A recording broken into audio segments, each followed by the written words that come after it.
Dear everyone that has been able to log on, and there are more than 100 of you, welcome to this, what probably is the world's first virtual webinar between two energy regions.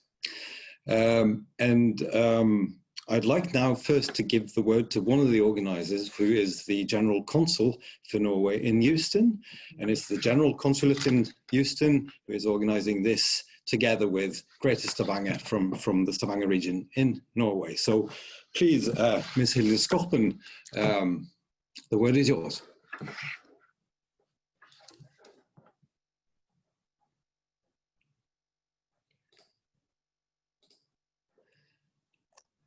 Thank you. And you are on mute now. Okay. There we go. Thank you, John. I would like to join you in welcoming everyone to this webinar on how the COVID-19 has impacted our economies, with a special emphasis on the energy sector. We are particularly pleased that the Mayor of Houston, Mr. Sylvester Turner, and the Mayor of Stavanger, Ms. Kari Nessa Nordtun, could join us today. In the absence of the OTC in Houston this year, we greatly value their personal commitment to reinforcing the close ties that exist between our two leading energy capitals. To provide the economic outlook for our countries and regions, it is a great privilege to have with us Senior Vice President at Greater Houston Partnership, Mr. Patrick Jankowski, and Head of Sustainable Finance at Sparebank 1 in Stavanger, Ms. Guro Elgheim Sivertsen. I also want to thank U.S. country lead at Equinor here in Houston, Mr. Hans Jakob Hegge, and from Stavanger, Mr. Erling Kvadsheim from the Norwegian Oil and Gas Association for providing an industry perspective. Thank you also to Jan Soppeland from Shell for moderating this session. And so finally, since we could not receive you all in Houston this year, we are very pleased to partner with Greater Stavanger in facilitating this webinar. The Consulate General, together with our Team Norway partners here in Houston, look forward to working closely with all of you to further collaboration between our cities and regions, businesses, and research institutions. Stavanger and Houston are uniquely situated to collaborate on innovative solutions to build smart, resilient, and inclusive societies. We look forward to continue this dialogue. I wish us all a great webinar. Thank you for your attention. Stavanger and Houston are sister cities, and they have really had an active partnership for decades. Obviously, the OTC in Houston and ONS in Stavanger have been mainstays in that relationship, but especially the mayors of the two cities, who are also founding cities in the World Energy Partners Energy Cities Partnership, have played a key role in making this relationship live and vibrant. And I'm honored now to invite the Mayor of Houston, Mr. Sylvester Turner, to take the floor, if you like, virtually. Please unmute, Mr. Turner, and give us your reflections on this relationship. All right, thank you so very, very much, and thank you, John. Look, let me just say it is my pleasure to join the Consul General of Norway, Mayor Norton of Stavanger, and Mayor, of course, it's a pleasure to meet you, and all of our speakers on this webinar today to discuss the economic impact of COVID-19 on our economies. It's wonderful to take part in this discussion with the city of Stavanger, one of Houston's strongest international partners and friends. And as you all know, Houston and Stavanger have been sister cities for 40 years. And it is a friendship that has stood the test of time through changes in domestic and world events. Both Houston and Stavanger were also founding members of the World Energy City Partnership going back to 1995. And through our partnership in the WECP, although initially founded around the oil and gas industries, as the energy industry has changed and as our economies have changed, and WECP too has changed to be a leading voice in the energy transition. Houston and Stavanger are both centers for this energy transition, the continued diversification of our economies has allowed us to a degree, mitigate some of the economic impacts of COVID-19 and will help us build our future energy industry. But let it be no question that COVID-19 has affected Houston heavily. Several weeks, which was scheduled to be in March of this year, had to be canceled, and we look forward to next year. The Offshore Technology Conference that's been held in Houston for 50 years in May had to cancel, and we'll pick up next year. And of course, the World Energy Congress, Petroleum Congress that was scheduled to be here in December has now canceled, but will come back in December of 2021. Both Houston and Stavanger and Norway as a whole are growing capitals of innovation, and our innovation is drawing on our strength in the energy sector, but expands beyond this sector as well. In Houston, we are home to the largest medical center in the world, which is on the cutting edge of COVID research and a powerful home for the life science sector. In our economic recovery, we must continue to look globally. Houston will continue to draw strength from our international partnerships, and I look forward to our continued collaboration and friendship with Stavanger. Thank you for having me. Mayor Turner, thank you so much for that message. Now, I'm joined here in Stavanger by the mayor of this city, Miss Kari Nessa Nordtun. Your perspective on the friendship with Houston and the two regions, please. Hello from Stavanger. Nice to see you all, and I'm glad to hear the words from Mr. Sylvester Turner. Thank you for this opportunity to put the spotlight on how our cities as energy capitals have been hit by the current COVID-19 crisis. Stavanger and Houston have, as already said, long-standing relation as energy capitals. Houston as the energy capital of the world, Stavanger as the European energy capital. Our relations have been established over the years, both within the energy businesses, medical sector, university collaboration, and at a sister city level. In normal times, Stavanger within May had a huge delegation to Houston to participate at the OTC, the Norwegian national delegation Norway to OTC. But this is all about normal times. OTC has been cancelled, and also our biggest energy conference, ONS, that should have taken place this autumn. As the country shut down on the 13th of March, oil companies worked quickly to announce that projects that were in the pipeline had to be postponed. Activity would be reduced to a minimum, and they warned of layoffs. I therefore gathered 41 mayors, and we wrote to the Prime Minister and political party leaders, encouraging them to adopt temporary amendments to the Petroleum Tax Act to avoid dramatic reduction in activity, loss of job, competence, and expertise. We engage in political dialogue, and we succeed. On 8th of June, the Parliament agreed on temporary changes in the tax regime, which will improve the economy for the industry. And this allows for the development project to be realized now, despite that we are still in a challenging situation. The oil and gas companies responded quickly.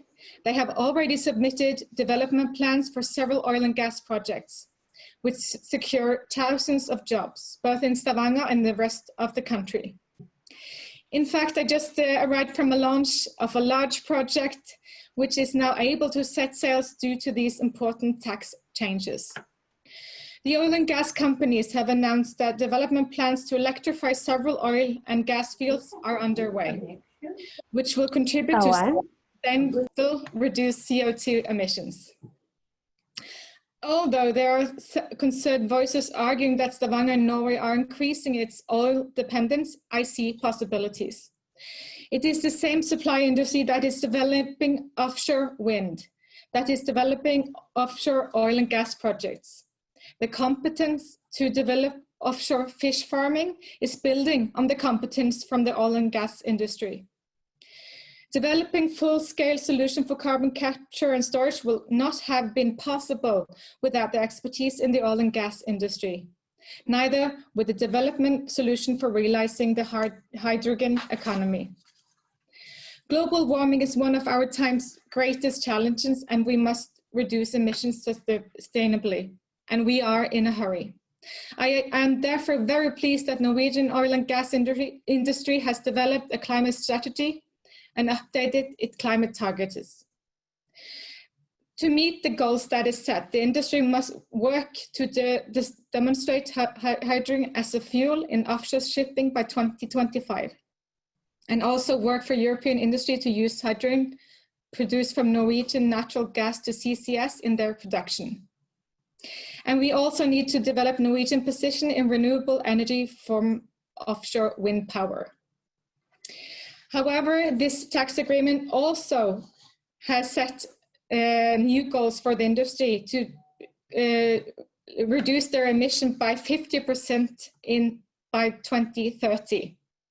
And I'm therefore optimistic for the future of the energy sector and for the energy transition, and for Stavanger as energy capital. As energy capitals in our respective parts of the world, we recognize that collaboration is more important than ever. As home to major oil and gas clusters, we must take a role in supporting the industry through the crisis. Innovation of the oil and gas industry is crucial to achieving global, national, and our local ambition climate goals. Thank you so much for your attention. Enjoy the rest of this great webinar with so many interesting speakers. I will look forward to seeing you again in real life next time. Thank you so much, Nessa Nocturne. And we're keeping the Norwegian 1 meter distance, safety distance here. Now, over to the economic impact of COVID in our two regions. Obviously unprecedented, obviously unexpected, and obviously with deep consequences in so many ways. First, I would like to invite Mr. Patrick Jankowski, who is Senior Vice President, heading up research at the Greater Houston Partnership. Could you please give us your perspective on the impact that COVID has had on Houston and its industries, please? Thank you very much. At this point, I'd like to go ahead and share my screen. Could please be enabled so I can go ahead and share my screen. I have some slides I would like to share with the participants.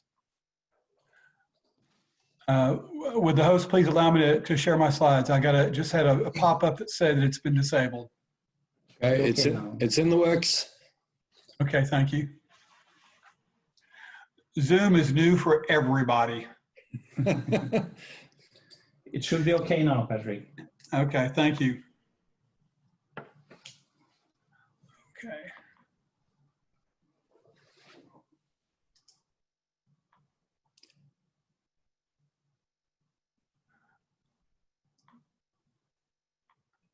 And we see your slides now, so you're good to go. Okay. So I want to thank you very much for giving me the opportunity to make a presentation on our perspective in Houston and what we see happening with the global economy and Houston's economy. We'll start with just some headlines. A headline here from BBC: coronavirus, world faces worst recession since the Great Depression. The Asian Development Bank has actually done a study or an analysis. They expect global GDP will actually fall by 9.7% this year. That would be equivalent to $8.8 trillion. When you get numbers which are so large, it's kind of hard to put them in perspective to know what does $8.8 trillion really mean. Well, that would be like eliminating the entire output of India, France, and Brazil as a result of the COVID-19. Asian Development Bank has also done a study trying to come up with an estimate of the total number of payroll jobs that would be lost as a result of COVID-19. And their estimate is that COVID-19 will cost anywhere between 158 and 224 million jobs. To put that in perspective, 158 million jobs would be like losing every job in the United States. The 224 million jobs would be like losing every job in the US and Japan. So it kind of gives you an idea of just how severe the COVID-19 downturn is impacting the global economy. The IMF chief recently warned that the global economy is unlikely to recover even in 2021. 18 months from now, we'll still be looking at a downturn in the economy. Give you some idea how that affects Houston. Houston is a very export-oriented economy. Approximately 18% of Houston's GDP is tied to exports. If you look at what we import as well, you could easily say that Houston's economy, 30% of it or more, is tied to global trade. The slide that you're looking at there shows exports and global growth. The dotted blue line shows global exports. The solid purple line shows GDP. And you can see there's a definite relationship between there's a definite relationship between a country, or in this case, a region, Houston, our ability to sell our goods overseas, and global growth. And whenever the global economy is expanding, exports globally expand by an even greater percentage. Whenever the global economy is contracting, global exports tend to contract as well, sometimes dramatically. You can look and see just in 2009, which was the Great Recession, which looks like a mild recession now compared to COVID, how far exports fell. And that's a real big concern for us in Houston. It's a big concern for any country or any region which is heavily dependent upon exports. Very much concerned about what's happening with aviation. Houston has the 6th most number of international flights of any airport in the US. If you look at it, you've got New York has the most. You've got the East Coast, New York. You've got the West Coast, LA. In the South, you've got Miami, and then you've got Houston. And so anything which impacts air travel affects Houston. It also very much affects our ability to bring foreign direct investment into the region. It affects our ability to bring businesses in Houston to look at what we have to sell.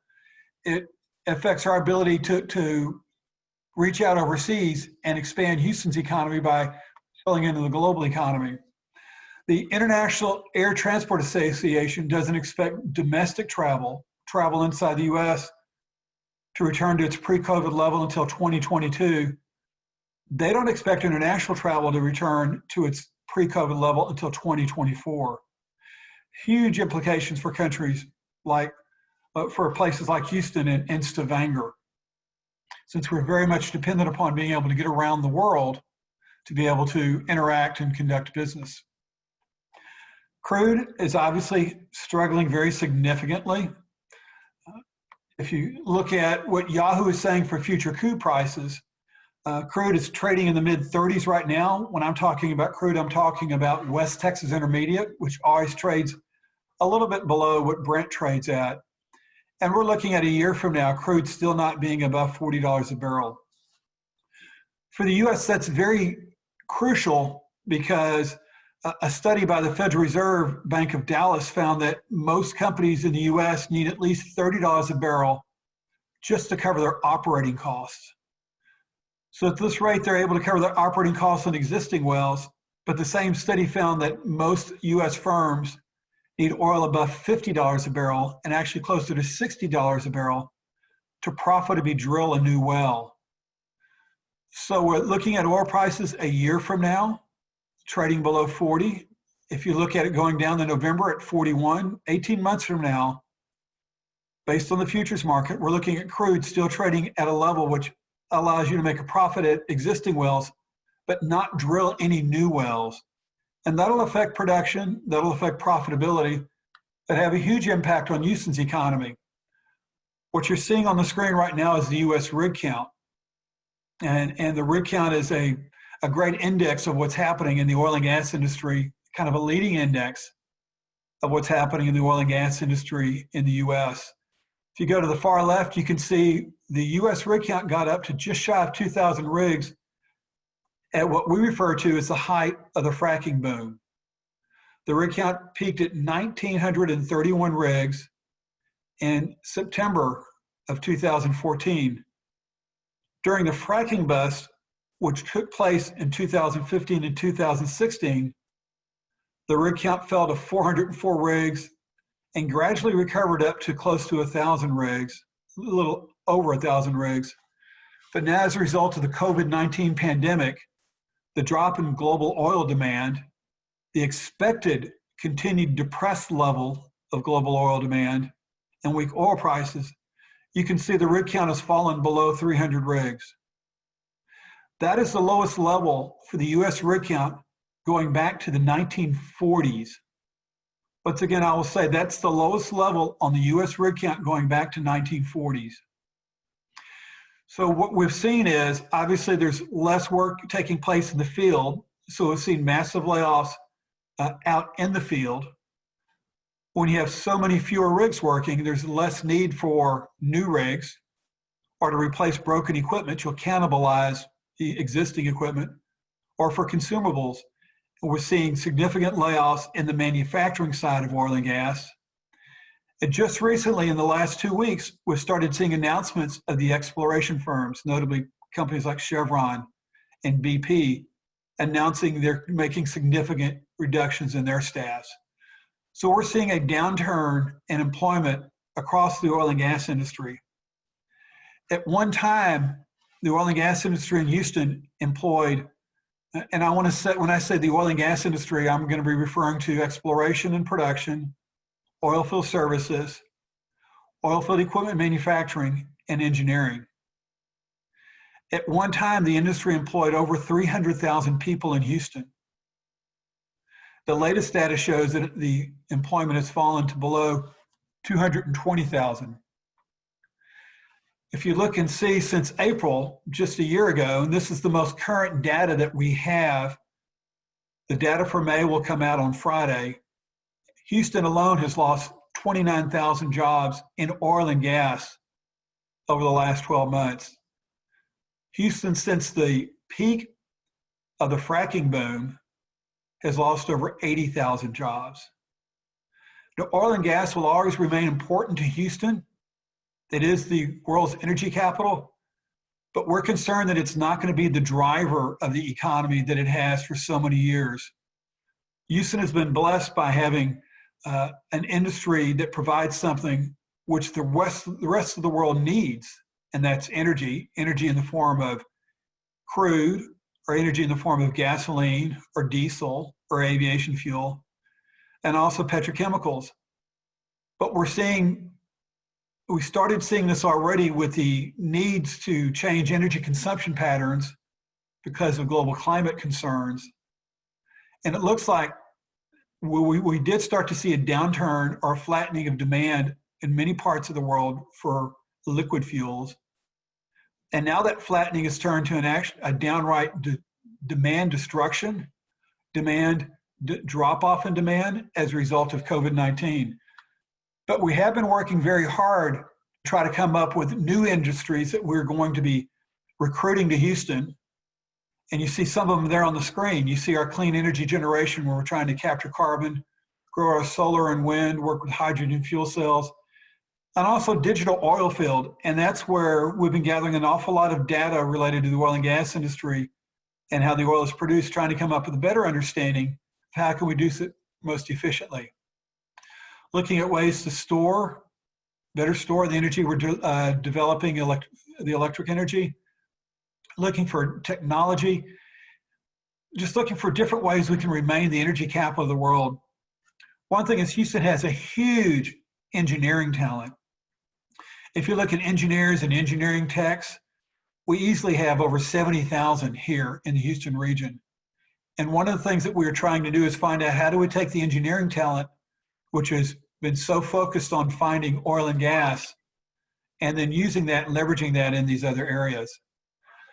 But the concern is, with the downturn in the economy, there is not quite the same urgency in these areas. There's urgency on Houston's part, but maybe not globally, because so many people right now are just focused on trying to survive. and there's not the funds there that there were maybe 12 or 18 months ago because of the issues with the economy and the stock market. There really is a great deal of uncertainty out there, and the business community does not like uncertainty. And that's one of the challenges we're dealing with, is all the uncertainty. So I want to wrap this up and give you a conclusion. And that is, if we're looking at when the economy is going to recover, the Fed Reserve of the US came out just last week and said they're going to do whatever it takes. They're going to keep interest rates as close to zero as necessary for as long as necessary. They're also going to be buying bonds and making other funds available to try to keep the economy going. But we could be looking at another 18 months before we start to see significant growth. We will see improvement here and there. Today, there was an announcement that retail sales in the US went up 17% last month. And while that's great news, they went up from a very small base because they'd fallen over 30%. And so the concern is how long will it take for us to recover? And how do we deal with all the uncertainty? The uncertainty over the virus, the uncertainty over when will we have a vaccine, the uncertainty over when will demand for energy return, the uncertainty over when will companies start hiring significant amount of workers back, and not just the handful they've hired. Now, which really brings me to my very last slide, and that's a statement George Soros made to the media a couple of weeks ago. And I'll read that. He said, "We will not go back to where we were when the pandemic started. That is pretty certain, but that is the only thing that is certain." With that, I'm done. Thank you very much. I'm going to stop sharing my screen. I appreciate the opportunity to share some insight, and I'll be glad to answer questions when we get to the Q&A part of the presentation. Thank you. Mr. Jankowski, thank you so much for what truly is thought-provoking information, updates, and science. With me here in Stavanger, I have a colleague of yours, Guro Elkem Sivertsen. You're the head of sustainable finance at SR-Bank Sparebank1-gruppen in Norway, one of the large banks in Norway. And in your career, you've previously also worked for Equinor, so you obviously also know the role of oil and gas in Norway and globally, and also here in Stavanger. COVID in Norway, and what's your perspective, or what do you see when you see both Norway and the region? How are we fared in this? Well, I think this far, I mean, we've fared just about as well as everyone. I mean, we've had a big economic setback in Norway as well as other countries.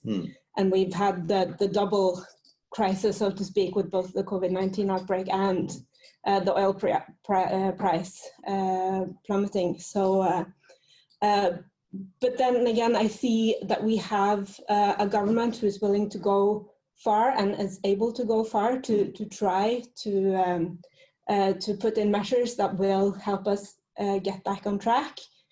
If they will succeed or are succeeding, I guess it's a bit too soon to say. But I think we might be on a direction which is a better one. Yep, good. You have your reflections and a presentation with you. You do? Yeah. Good, yeah. Thank you. Hi, and good day, everyone. Thank you so much for inviting me to speak here today. As was said here, my name is Guro Elkem Sivertsen, and I work as head of sustainable finance at SR-Bank here in Stavanger. And today I planned on spending 10 minutes talking about the economic outlook in Norway, the recent business survey that we've conducted by SR-Bank, and some thoughts and words about the role of sustainability in all of this. As for most and all countries, like I just mentioned, I mean, the past 3 months, we've seen major economic downturn in Norway. We have experienced what we could call a double whammy of the COVID-19 outbreak and the substantial drop in the oil price to levels that we haven't even seen in 2014. Fortunately for Norway, we have solid state finances, which have enabled the government to introduce vast crisis and recovery measures without really having to worry about how to finance them. Well, looking at something a bit more specific, perhaps, although I apologize for these graphs being partly in Norwegian, keeping it simple, the one on the left here shows economic activity, and the one on the right shows the level of unemployment. The activity level in Norway dropped 15% following the lockdown, which was initiated in March, on March 12th. And estimates for 2020 as a whole lie around -5% of GDP. Unemployment also spiked very quickly and to unprecedented levels. And the main indicator currently lies around 11%. We know a large share of this is temporary layoffs, but there is an expectation that the unemployment rate will eventually stabilize at a higher level than before the COVID-19 outbreak. So, like I already mentioned, the Norwegian government has acted quickly, introducing both monetary measures, like cutting interest rates to 0, and fiscal measures, adding up to maybe 13–14% of GDP. And the cost of these measures entail that we need maybe to spend about as much as 7–8% of the oil fund this year.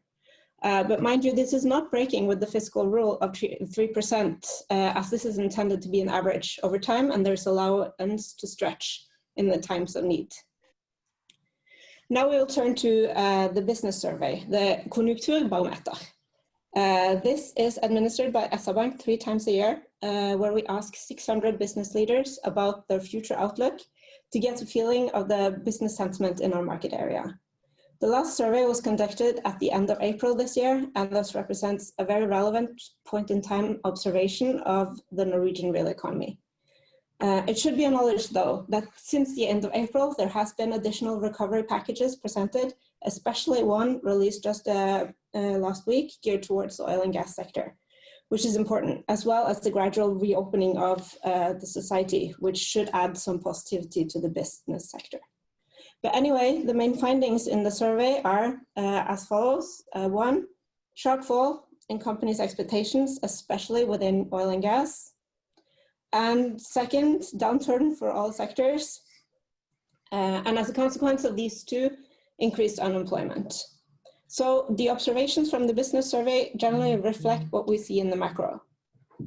And then we go into the details. This slide shows the main indices of the survey. This one works as many other business surveys in that 50 indicates a neutral level, meaning that half the companies asked expect positive development in the coming 12 months and half of them expect negative.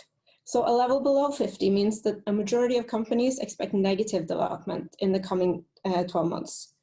So looking at this graph, although a bit busy, the main takeaway, looking at the purple graphs, which represent the last survey, we note that most of the indicators are less than 50. And it's also interesting to compare with the previous observation, seeing how big the drop is. So we are already on to the next slide. Can you go back one, please? Oh, sorry. This one has segmented the companies according to how much of their revenue streams coming from the oil and gas industry. So the companies with a third or more of revenues coming from the oil and gas industry have an even more negative outlook, being here at 37 for the next 12 months. So you can say the downturn is felt across the board, but companies that are reliant on the oil and gas industry feels it harder.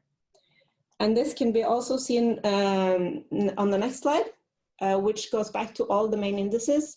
Now looking at only the companies that have a third or more of their sales from the oil and gas industry. And you can see some of the forward-looking indicators here have very low numbers for instance, profitability, investments, and the backlog.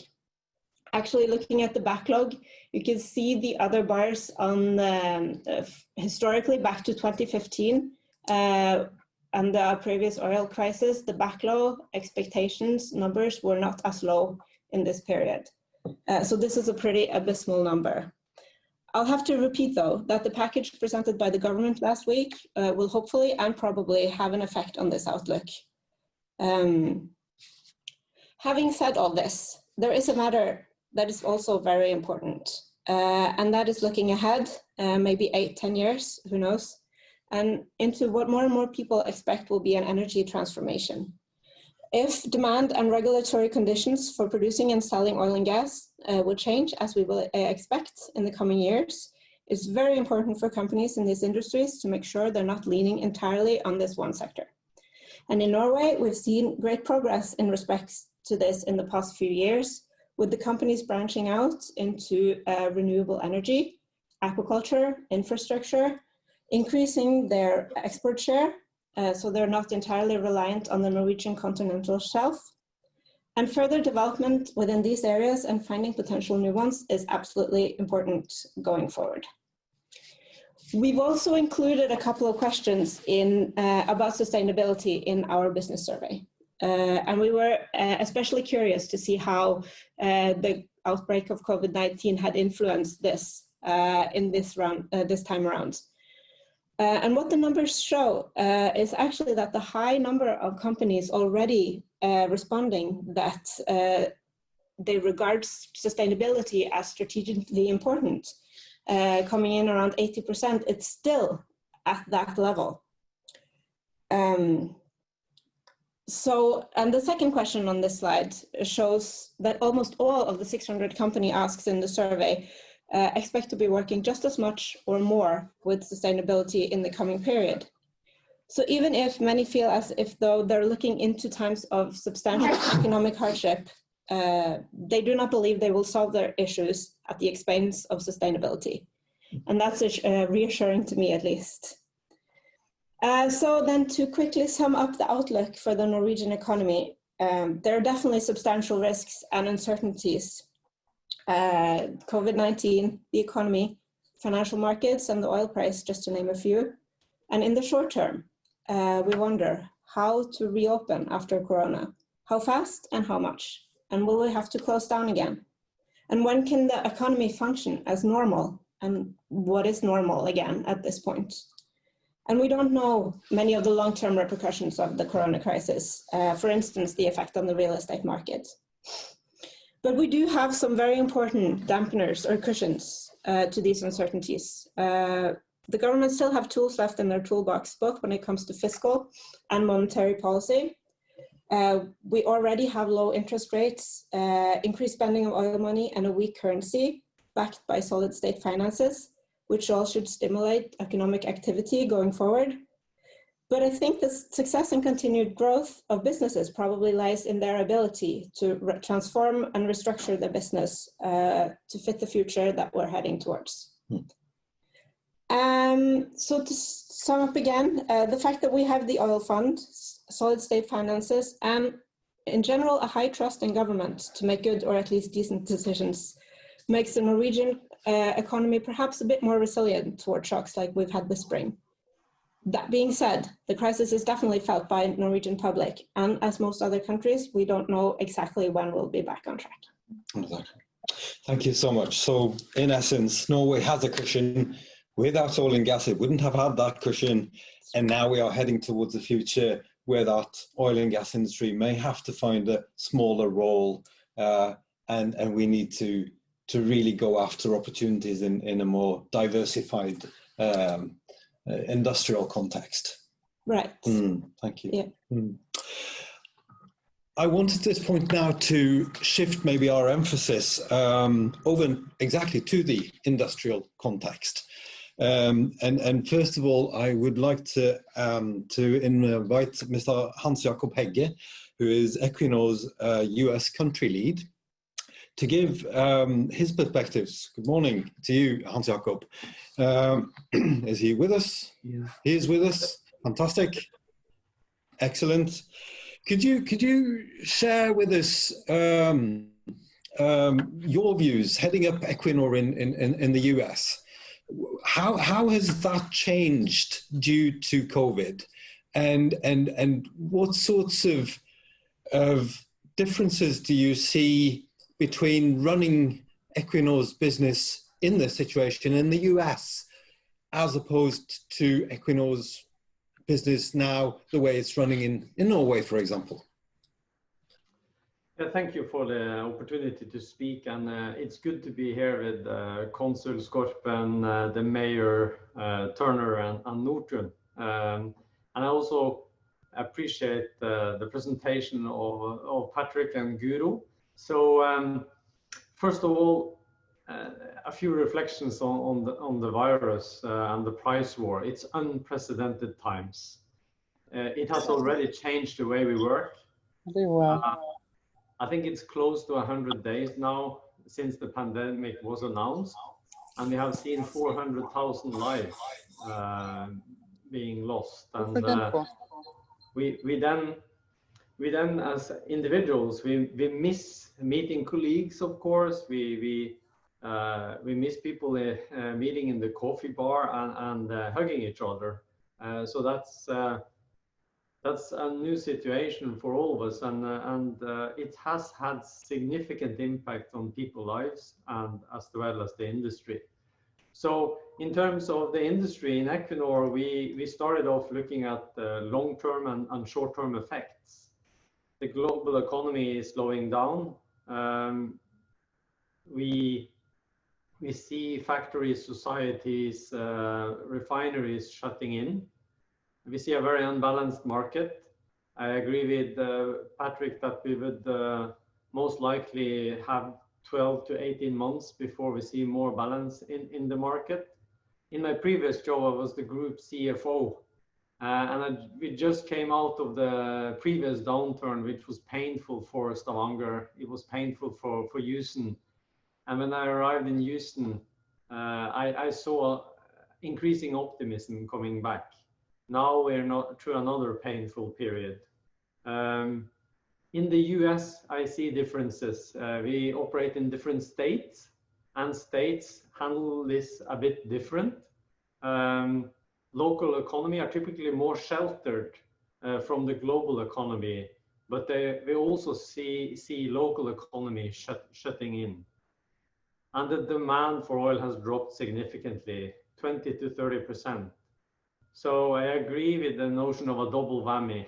And just a few data points. When OPEC could not reach an agreement, we saw this starting to flow the market. We saw the US industry reacting very fast. And we also saw negative prices, a minus $37 on April the 20th. It's a historic day. You have to pay to get rid of your oil in Oklahoma. And remember, we were already at a 20-year low gas price at the time.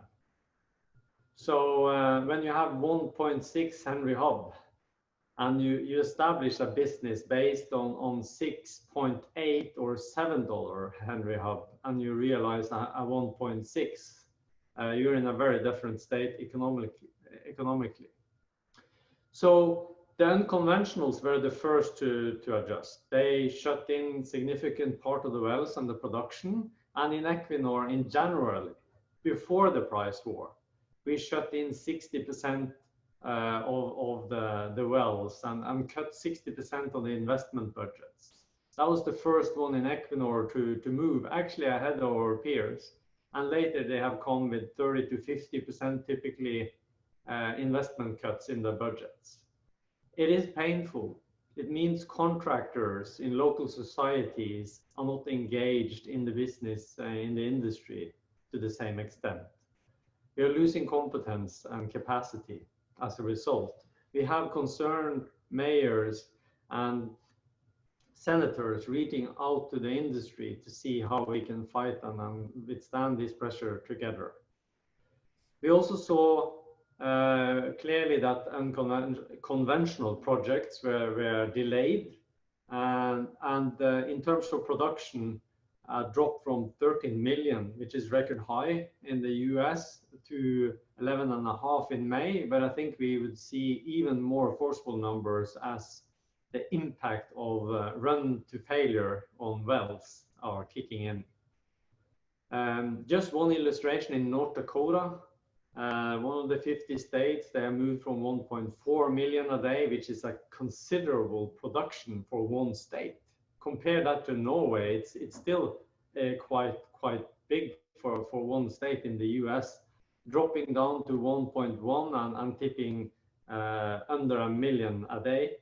This means a loss of jobs and uncertainties as wells are being shut in and you have run time to failure in the onshore production. So it's a wide uncertainty range.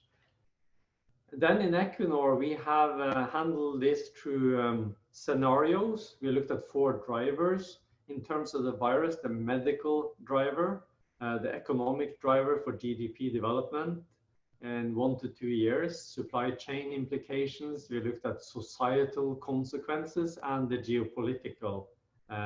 So this is quite sophisticated modeling by our chief economist and the planning department. And we have taken measures. We have cut our investment budgets by $3 billion. We reduced the dividend by 2/3. We have issued $8.5 billion in bonds. So this is almost a flashback to my previous role as a CFO, where we had to strengthen the balance sheet to deal with this uncertainty. And we have also launched an efficiency project that looks into capacity, competence, and manning. No announcements there, but we are looking into it. And in Norway, I'm pleased to say that the new tax structure was launched in due time to help support new activity and launch of projects. And we follow that also very closely from the US. So it is no doubt a global crisis. No country is immune to the pandemic. We see a painful situation in Brazil.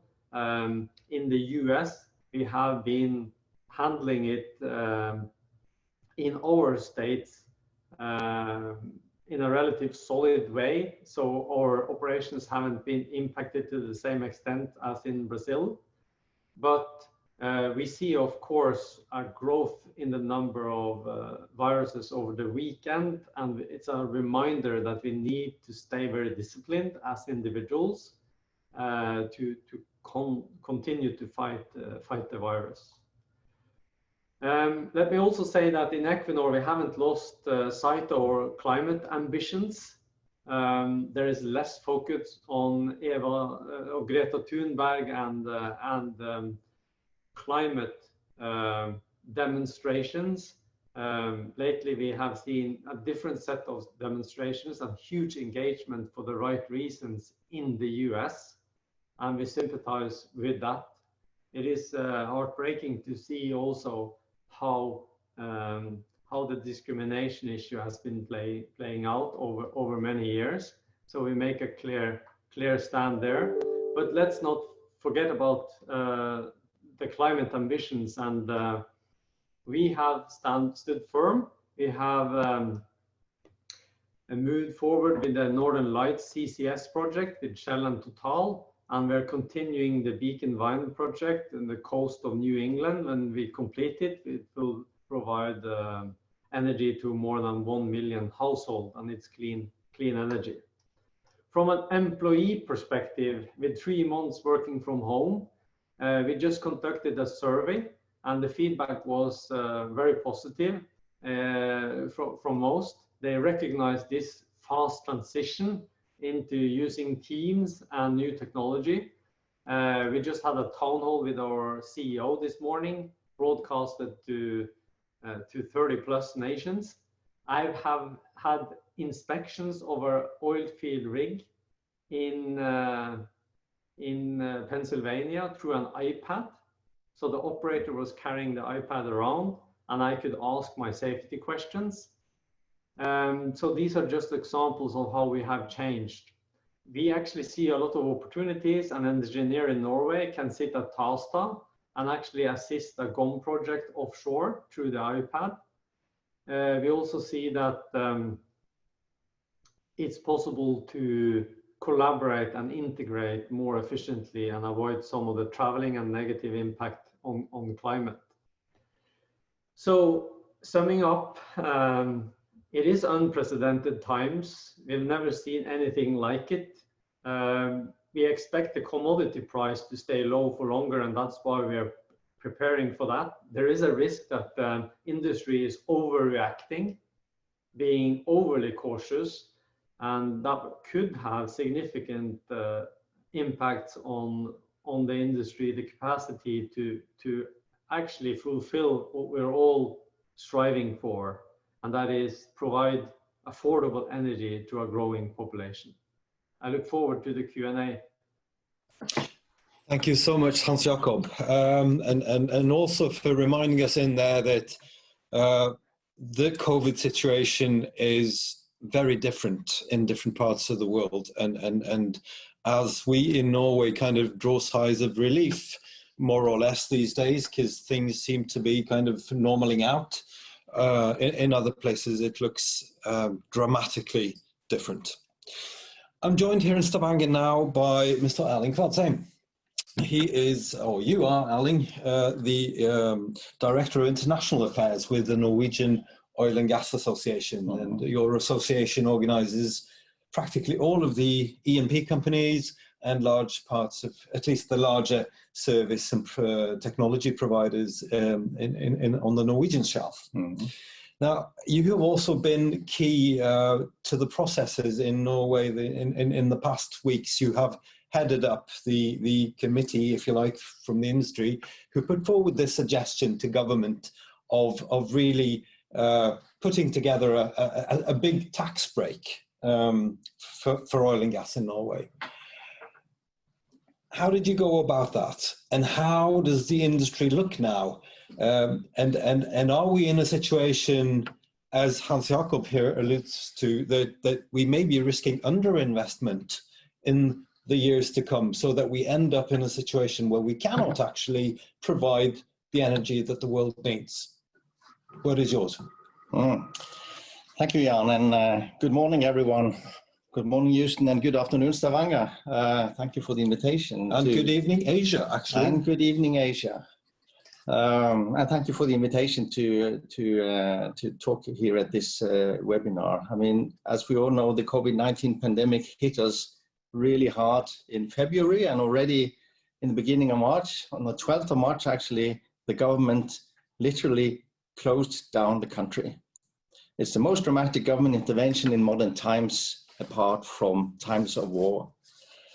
And as we all know, people stopped traveling, many stopped going to work and work from home instead. Schools and kindergarten closed, universities were closed for students, restaurants and bars closed, and the country literally came to a halt. Same happened in country after country across the globe. Air traffic reduced to a minimum, people drive less in their cars, then demand for oil plummeted virtually. And we saw this damaging overproduction of oil due to the lack of agreement between OPEC and Russia, and also, of course, the underlying competition between the greater OPEC and the US, etc. And as a result, refineries, oil terminals, and the floating storage on tankers were full to the brim. Oil price dropped to record low, as we know, and as we just heard from that we even saw some negative prices for a few moments in some places. So there is no doubt that our industry suffered hard, and the Norwegian industry suffered hard. Future was suddenly much more uncertain, and within just a few weeks, the biggest players on the Norwegian shelf sharply reduced their investment plans. At the time, we estimated that capital spending in 2020 and this year seemed to be cut by at least 20%, a dramatic drop in capital spending within this current year. We saw projects cancelled, and we saw that the new projects were stopped. We also saw that the number of exploration wells dropped, or the planned exploration wells dropped significantly, both for this year and also for the coming years. And the long-term consequences for the service and supply industry seemed to be particularly serious. We saw, as we've heard, companies starting to downsize. People in the beginning, primarily through they were temporarily laid off, but we saw more and more permanent staff reductions in several companies in Norway, and particularly in this region. And there was actually a strong concern that was expressed by many that we were facing a lasting loss of capacity and expertise in the Norwegian industry as such. Rystad Energy, the consultants, they, based on what companies' predictions they had picked up and their own price assumptions, they predicted actually that we would face nearly a 50% drop in investments from the peak year of 2019 to 2022. Nearly 50% drop in investments. That is extremely dramatic for our industry, of course.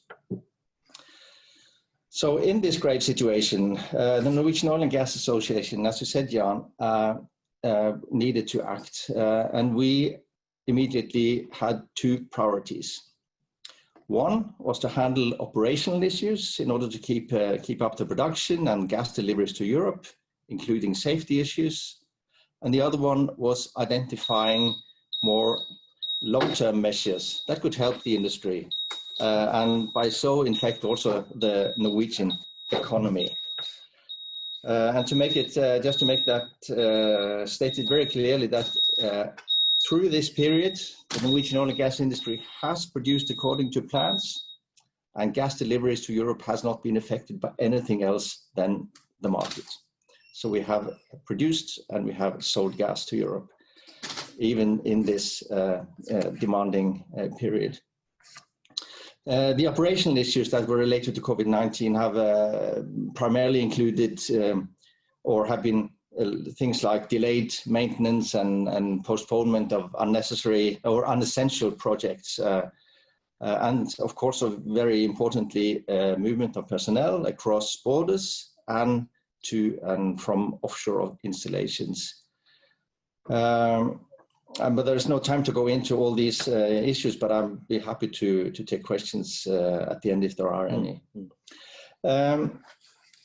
But then after just a week of intensive work by a number of experts of the industry, a group which I was fortunate enough to lead, as you said, Jan, the Norwegian Oil and Gas Board approves a plan that consists of 12 medium to long-term initiatives for the industry.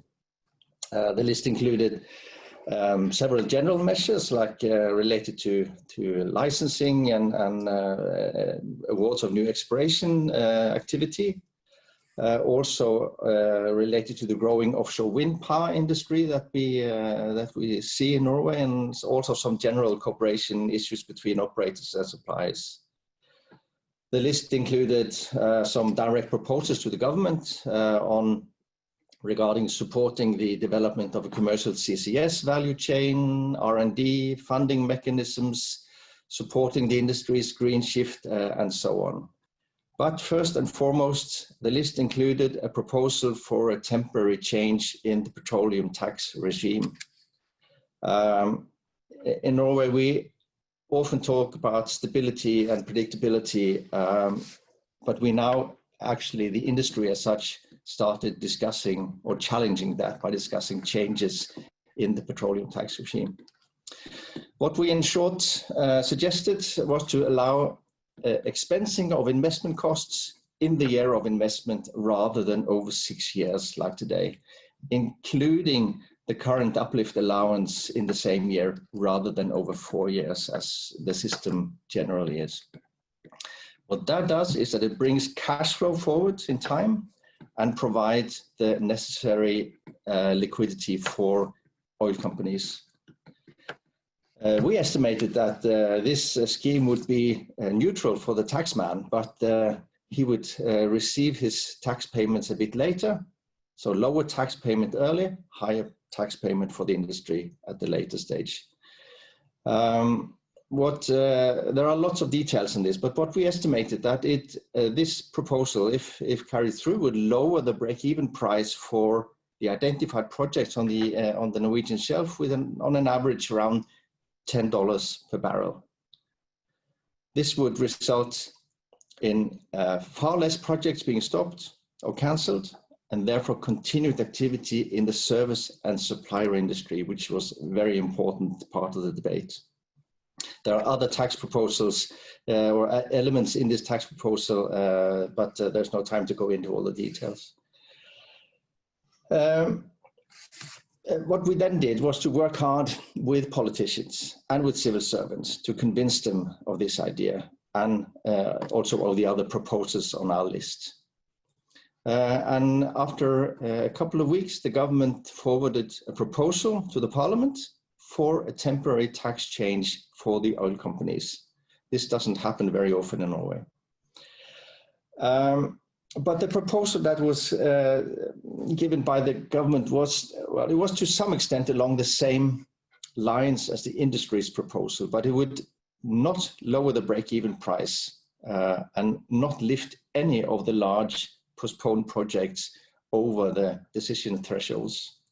It would at best provide cash flow for some operators to continue ongoing projects. So in our opinion, the proposal was not good enough, far from good enough.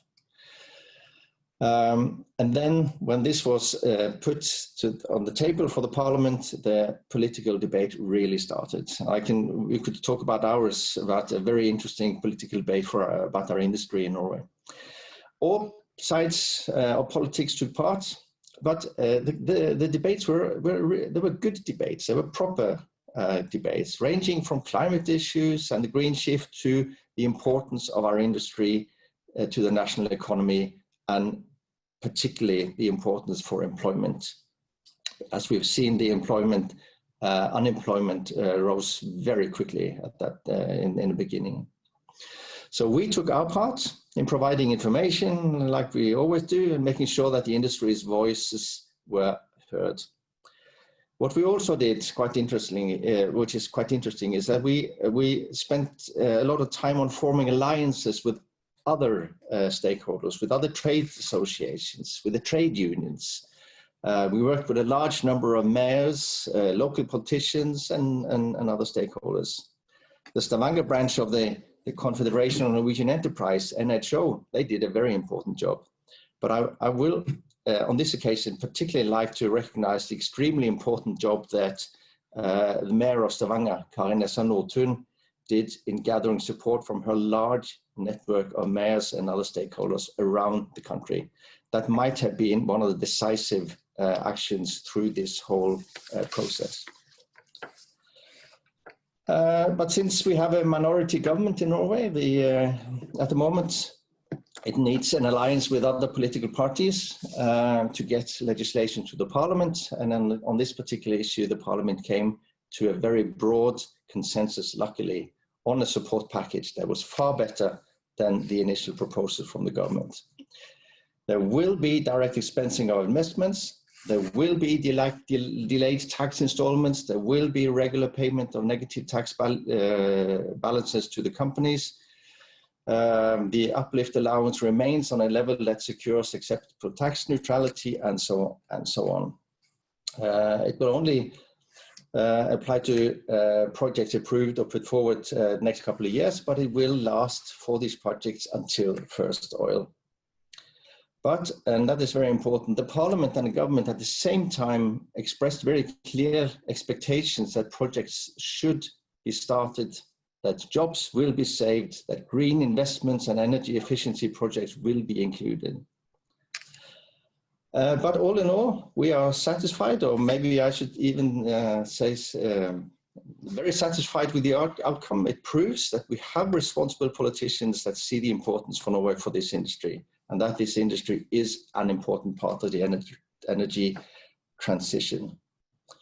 And what we now see is that several halted projects are already starting up or moving into final planning phases. Contracts are being worked and even signed with some of the important yards and supply companies. And you can hear like there's a sigh of relief in Stavanger, although I'm not going to say that I use the word optimism, but at least there is a sigh of relief. We all know that the effects of the pandemic are not over. We know that the political pressure for a quicker energy transition to renewables will increase. We know that the petroleum sector in Norway will gradually be reduced, but we believe that what we have seen now has reduced at least some of the damaging effects of all these grave events that were piled on top of each other this spring. I think I will stop there, Jan, but I'm happy to take any questions. And we are actually now heading into the questions and answers part of this session, so that is excellent. I am tempted to open it with a question to you, and I'll call you Erling, and I'll call the others by their first names, as we are all friends here. It sounds as if it's going to be business as usual in Norwegian oil and gas industry. Is that what you're saying because of this? Well, the market, the drop in the market is a reality. And the other changes that we're seeing, and we don't know yet how quickly the effect of the pandemic will be over. So we shouldn't talk about business as usual at all. But what the government has done now is to give some extra liquidity, some extra money for the oil companies to keep the business going, so that projects will be moved forward, so that the contracts will be given to the yards and the supplier industry, so that we can avoid a too bad and damaging unemployment and loss of expertise. I think that's the importance of this situation. I think it's far too early to talk about business as usual, if it ever returns to business as we know it. Exactly. I'm tempted to then direct this message over to Patrick. When hearing what's going on in Norway and what sorts of measures the Norwegian government is putting in place, how does that kind of resonate in your world? Seeing how the industry is faring in the US. I need to be real candid here. Yep. And that is, the oil and gas industry, unfortunately, is not thought of as highly in the US as it is thought of maybe in Norway. And many people see the oil and gas industry as causing problems and the cause of global climate change. And although you can see it in the national numbers, you can see its impact on GDP, you can see its impact on investment, our government is not going to be as willing to help out the oil and gas industry with any sort of specific program. Now, the oil and gas industry may be able to take advantage of broader programs for the broad economy, but coming to the rescue to the oil and gas industry with something very specific, that's something which would not get through Washington right now. Exactly. Thank you. Moving on now to the first question that we've had from our quite large audience, actually, is a question that I think we'll put to the Consul General. Do you believe that we will see clean tech and decarbonization solutions becoming a bigger part of the business relationships? Can you hear me?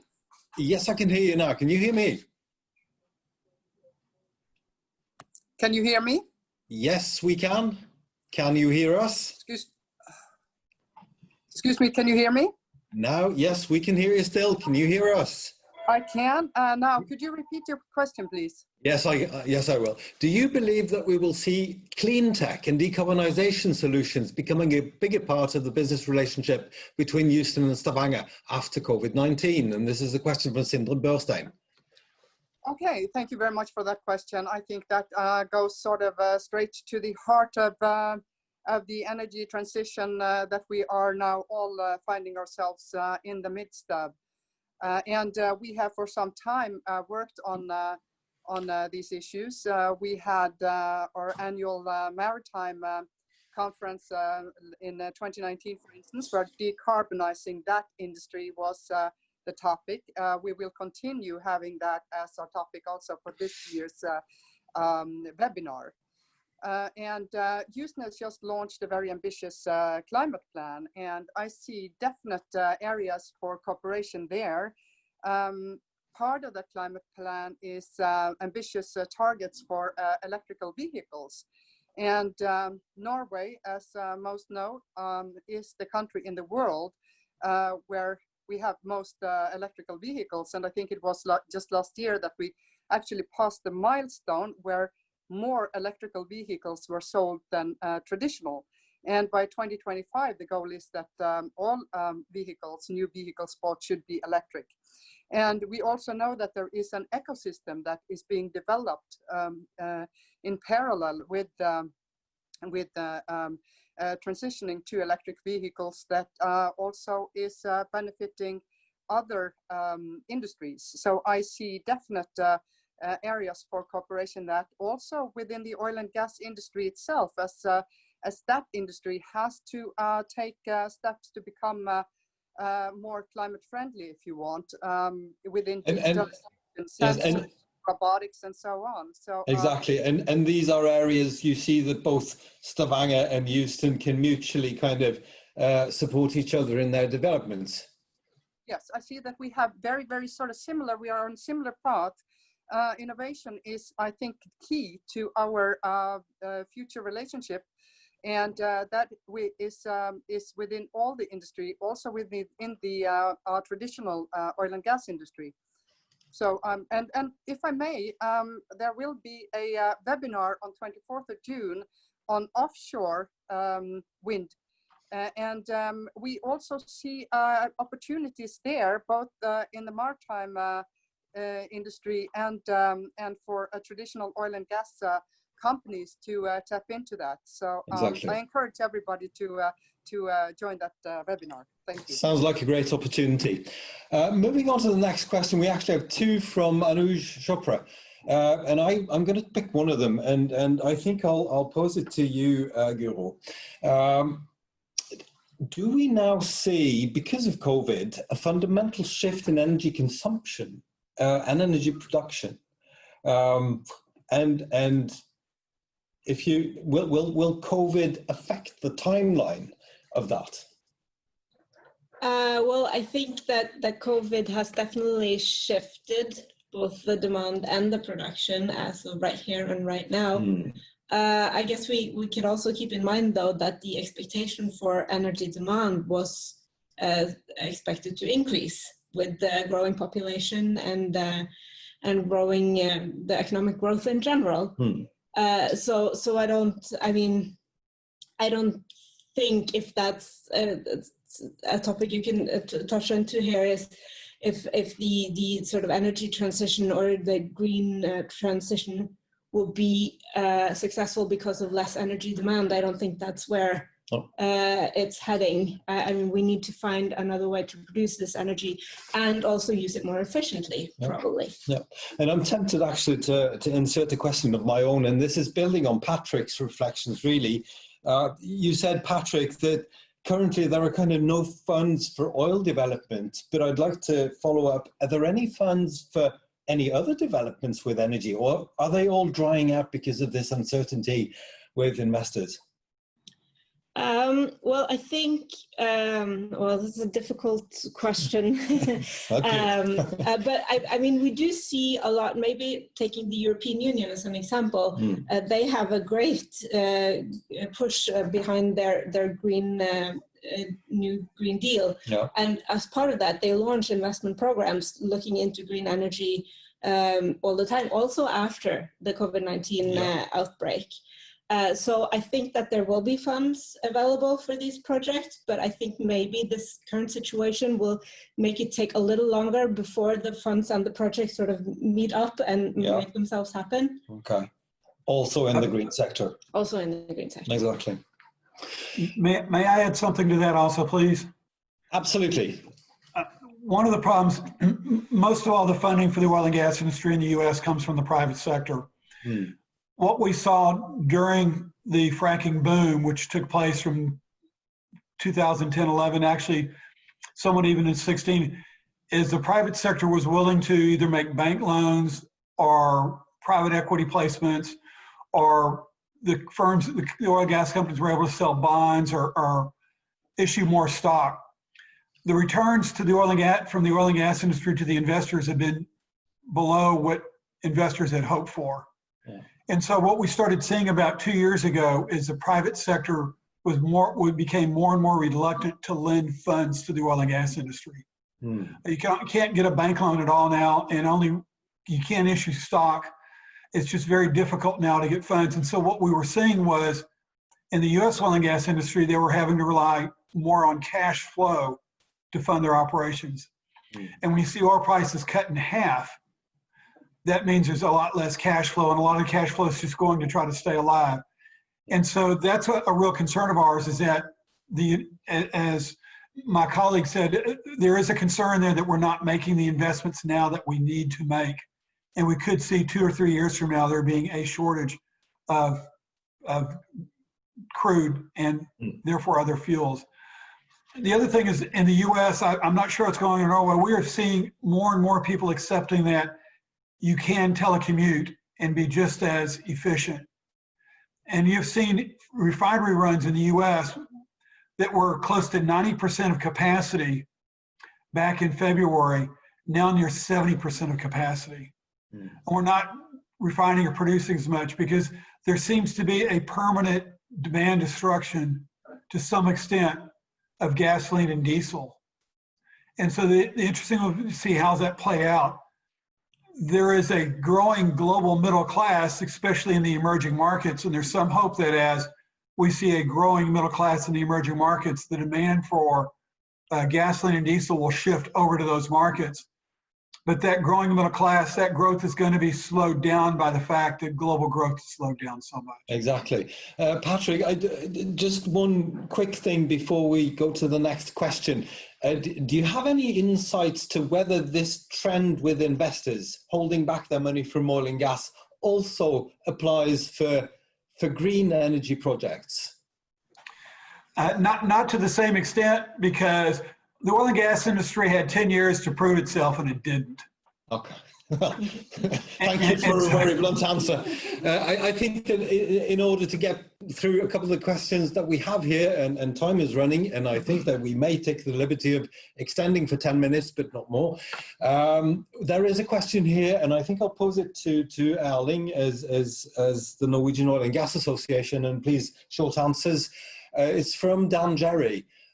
First of them is, does natural gas play a major role in the transition to cleaner energy in Norway? And second, can you talk a bit more about carbon capture, storage and utilization? Yes, I can. It'll be difficult to do it short, but I'll try. First of all, Norway is a very peculiar country when it comes to energy. We are a large oil and gas producer, but all our energy in terms of producing electricity is renewable already. So that's hydropower, right? So that's hydropower, first of all, hydropower, but now more wind power. But so our great contribution, or our contribution, is really to the change, the transition of clean energy in Europe through our sales of gas. So the answer is yes. We believe that substituting for more polluting fossil fuels in electricity production in Europe will definitely help, and Norway is a large supplier of gas to Europe. The other thing that is important, that we see a growing hydrogen market. The market for renewable or for clean hydrogen in Europe, probably also in Norway, and in other parts of the world, of course, is going to increase significantly. And if you can combine natural gas or producing hydrogen from natural gas combined with CCS, there is a large opportunity to produce clean hydrogen from natural gas. And that, we believe, will be an important part. It's already an important part of EU's policy. They would like to see renewable hydrogen through from wind power and so on, but in the intermediate, which will probably going to last for several tens of years, they will have to use hydrogen from natural gas combined with CCS. And CCS will be, it is in the Norwegian politics now, becoming an important element in this whole energy picture.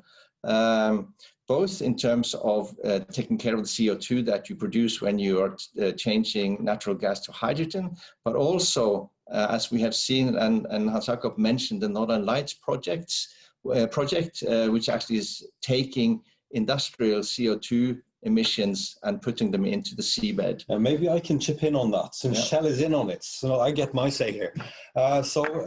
Just to relieve you from that, the Northern Lights is a pilot project sponsored by the Norwegian government. It is a partnership between Equinor, who has been the operator in this phase, whilst we are now forming a JV, together with Total and Shell. And the beauty of this project, it is threefold. It is the capture of CO2, where government now is to decide whether to sponsor 1 or 2 capture sites in Norway. And this is not CO2 coming from the oil and gas industry, and that's an important trait of this project. It is industrial sources, and one of the potential capture sites is also the waste incinerator of Oslo. And then you have a transport part, which is actually transporting CO2 from the place it is captured with a ship to a place where you can pipeline it into a depleted reservoir and make it stay there forever.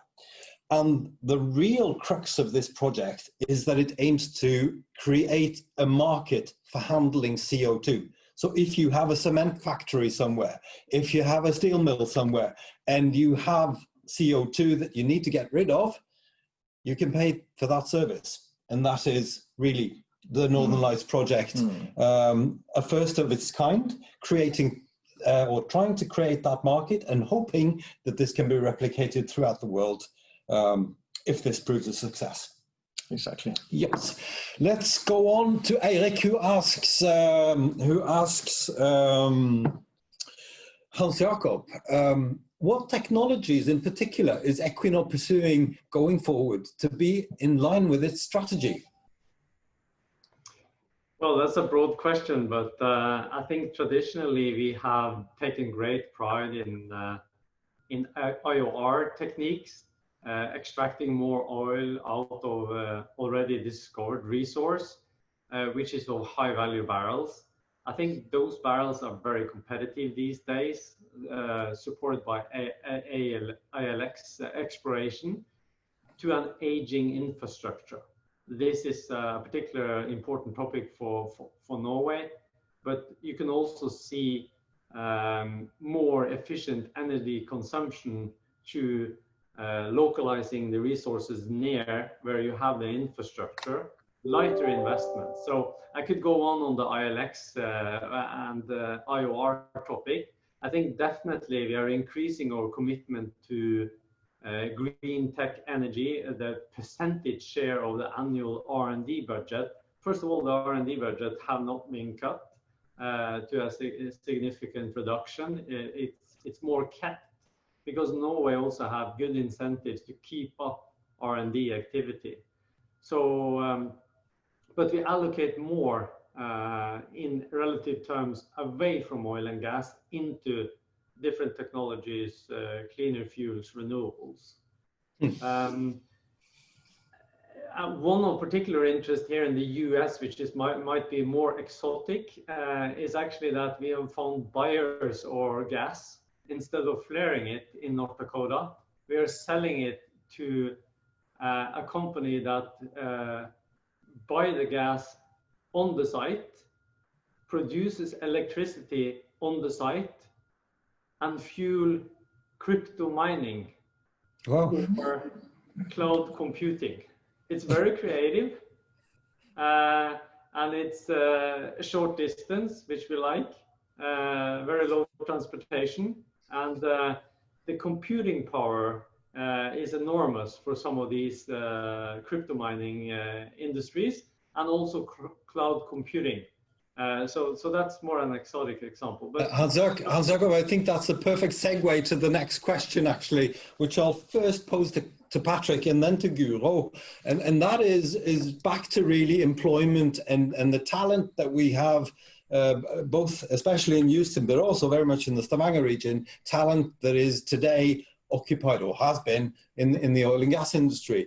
And Ronny Fjuren is asking, Patrick, are there any numbers on how many jobs that have been created within the IT and renewable technology in Houston in the past years? And if I deduct from the question, do you see a migration from oil and gas talent into IT and renewables? Definitely, because they're the same sort of, you're looking at technology, you're looking at problem solving, you're looking at trying to deliver a product to a consumer.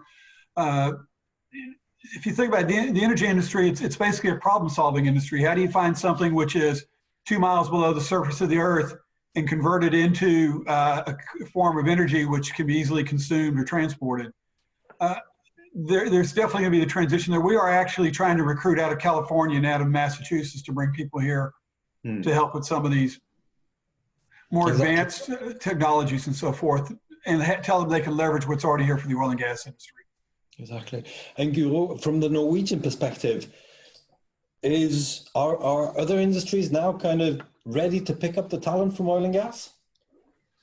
Well, I definitely think that's one of the reasons why it's so important to, so to speak, save the oil and gas industry right now, is because the talent that sits still in that industry is probably what will drive the green transition going forward, because they have the know-how and the skill sets and the innovation power to get us forward. So I think the answer to that is yes. Some of the workforce has already sort of changed into other industries, but I think there's also a very important role for the companies who are today in the oil and gas industries that will branch out and find other areas to operate in. Exactly. Next question here is from Olivia Cadet. It builds on this in a way. It said, Houston has the potential to become a vibrant ecosystem, driving the future of clean energy for the US and for the world. There's a lot to learn from Norway on how to create result-driven ecosystems with academia, startup companies, large organizations, regulated legislators. Any thoughts on how to accelerate this process in Houston? And I think, Patrick, you may be the closest answer on that one. Oh gosh, that's a long question. Yeah. One thing is, let me step back and just be real honest. About 2 or 3 years ago, we didn't think this was an issue. And we thought that energy would be, conventional energy would be something we'd be building on for a long time. We're a little slow to get to the game, so yes, there needs to be some way to accelerate it. It's something we're exploring. The climate action plan that the mayor came out with was a good first step. It sends a signal to the rest of the world, to the other people, that we are moving beyond traditional energy. We have things we're trying to do for innovation. We have something called the ION. We've got an innovation corridor. We're trying to bring in areas outside traditional energy into Houston. But frankly, Houston does have a little bit of an image problem, and it's something we've been trying to deal with, to let people know we're not just oil and gas, and it's not just the sort of people you see in a 1930s Hollywood movie. It's very sophisticated work going on here. It's a good question, and we're working towards that, but I don't have a readily available answer. No. Okay, thanks. I could jump in from the city of Houston's perspective from a second too. Excellent, please do. It's definitely a challenge, and I think it's a fantastic challenge that's been highlighted. As we from Houston, we're really looking to move beyond, in addition to, I shouldn't say beyond, but in addition to having the oil and gas center, as we've seen a global transition to cleaner energy, to more environmental consciousness, to looking how Houston can be a leader in that energy transition. It's created a whole new ecosystem of both innovation, workforce, employment opportunities across the city. And as Mayor Turner was really driving it, how do we build a next generation economy in Houston? Obviously, being the energy capital of the United States and one of the energy capitals in the world, that energy transition was going to have to be a focal point. The challenge, of course, now comes when we have an event like the coronavirus, where the global economy has been hit and the energy sector in particular has been hit hard. How do we leverage this opportunity to try to accelerate some of that innovation and growth, while at the same time trying to preserve some of those jobs and the economic opportunity that was lost by the decline in our traditional energy sector? So I don't think there's a good solution. I think in some ways the virus has provided both an opportunity and a little bit of a break on that, because of course changing requires changes in regulations, changing in capital requirements and capital structure, changing in financing, and changing in a desire to move, where a lot of the focus now is on just how do we get people back to work, slightly less than on how do we revamp our economy to make sure it's prepared for the future. I think we're trying hard to balance those, and certainly look to countries like Norway, Stavanger, global partners that have had more success of how we try to do both at the same time. Excellent. Can I just, for the sake of good order, sir, ask your name and position with the City of Houston? Yes, my apologies. It's Chris Olson. I'm the Director of International Trade and Foreign Affairs for the city. I was with the mayor a little earlier, so I had to come on just a few minutes late. Excellent. Thank you so much. And I would just actually pose a question to you, because from hearing from the discussion, to me, it seems like there is a fundamental difference between Norway's position, opportunities, and the ones in the US. I have this sense that Norway can, by and large, buy its way out of almost anything with its large sovereign wealth fund, but it's also a small nation. Yes, it does a lot of piloting of things, but and we have seen also in the Stavanger-based industry, if you really want to go big and make it, you have to go to the US. So again, Mr. Olson, reflecting a bit on this, Norway has kind of a very state-driven economy, if you like, and able to support new initiatives, new technologies, and so on. Whilst in the US, you have this massive potential private capital and industry to make things big. Is there also in this should we say, timing element, where Norway can do stuff now, whilst Houston will wait to see if things become profitable again? I do think that's part of it. Houston definitely operates in a very different kind of construct than a lot of our global city partners and a lot of national partners. There's a lot of layers, not only to a bureaucracy where cities like Houston might not have the same ability to impact or affect our national level policies. And as you've seen, sometimes city policies and even state policies are not necessarily in line with national level policies and priorities. So we're always kind of working on a couple of different levels of trying to figure out how to innovate and how to really grow in a coherent fashion. And you're absolutely right. Second piece as well, that we have a different reliance on private capital often, where the private capital will drive where innovation is. I think you've seen historically, when it comes to a lot of the changing dynamics, a lot of the private capital was focused on both coasts of the United States. So we had a lot of money for innovation on the West Coast, focused in Silicon Valley. You had a lot on the East Coast, focused around the Massachusetts, New York area. You're starting to see more of that come to Houston. And as more comes to Houston, you're seeing a renewed emphasis of that capital on the energy sector and how the energy sector can play a part of it.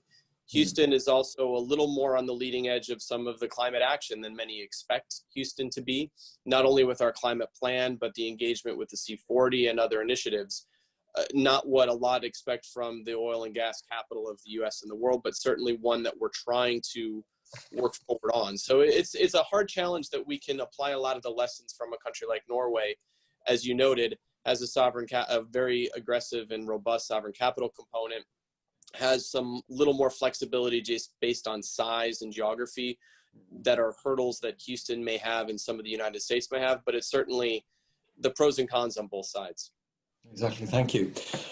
We have to put out the landing gear for this webinar and look for a runway to land on, but there is one element that I would like for Hans Jakob to touch on, just ending on this, and I think it's something that Patrick brought up.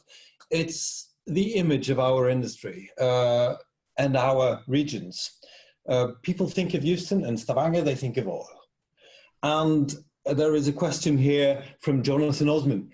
Many current and prospective students are becoming skeptical or jaded by the energy industry, and numbers in relevant studies are decreasing for several reasons.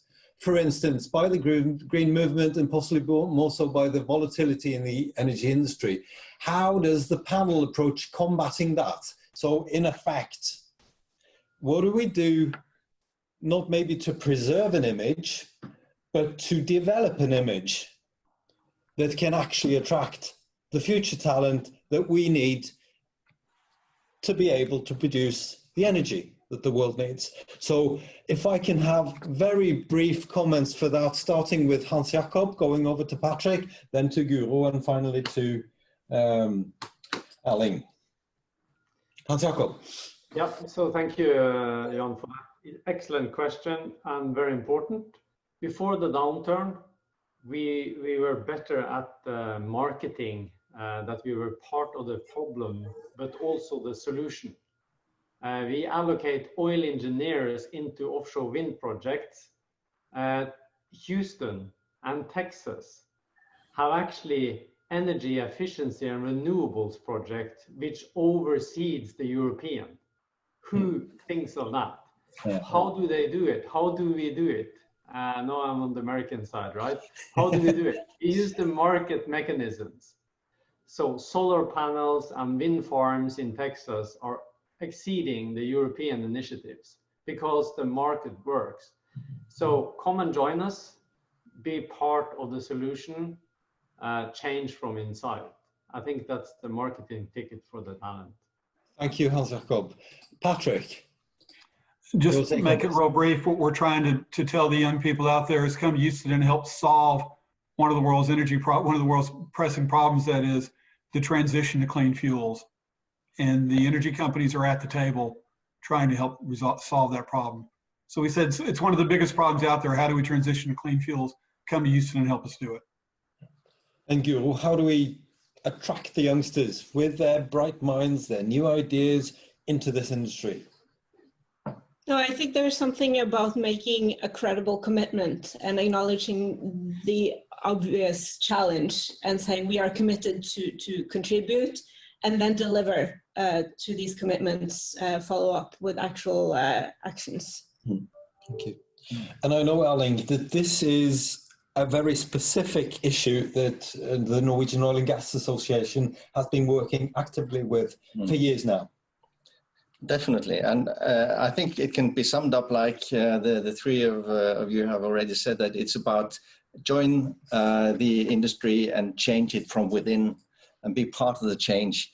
There is a tremendous knowledge and technology transfer that goes from on the basis of oil and gas technology and general engineering and also and things like that into the new energy forms and the new industries that are growing. So do it from within.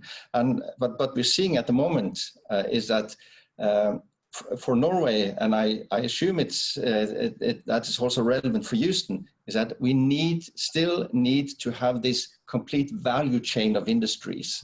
So if we start cutting down, if we start reducing oil and gas industry or activities faster than the market wants it, faster than the natural development would have been, we are actually damaging this transition of knowledge and so on based on oil and gas into the new energy forms and the new industries that are industries of the future.